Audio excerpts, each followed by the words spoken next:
அடுத்த நாளும் ரொம்ப சந்தோஷமா தான் தொடங்கும் அப்படின்ற நம்பிக்கையோட தான் அன்னைக்கு நாங்க எல்லாரும் தூங்க போனோம். ராத்திரி 2 மணிக்கு ஒரு பயங்கரமான சத்தம்.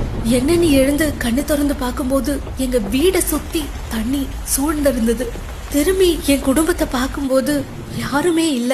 என் பேர குழந்தையோட கை விரல் மட்டும் என்னால பார்க்க முடிஞ்சது. அட்லீஸ்ட் அவளையாச்சும் எப்படியாவது காப்பாத்திடணும் அப்படின்னு சொல்லி நீந்தி அவளை என் கையால புடிச்சு தூக்கிட்டேன். அதுக்கப்புறம் என் ஒரே லட்சியம், என் உயிரை கொடுத்தாச்சு இவளை நான் காப்பாத்திடணும் அப்படின்னு மட்டும்தான் இருந்தது.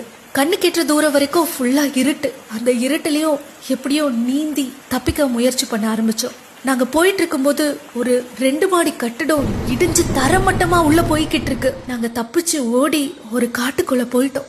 காட்டுக்குள்ள கொஞ்சம் தூரம் ஓடினதுக்கு அப்புறம் பார்த்தா எங்களுக்கு எதிரில 3 காட்டு யானை, அதுவும் ஒரு கொம்பன் யானை எங்க கிட்ட நெருங்கி வந்தது. நாங்க ஒரு பெரிய துயர்ல இருந்து ஓடி வந்திருக்கோம்.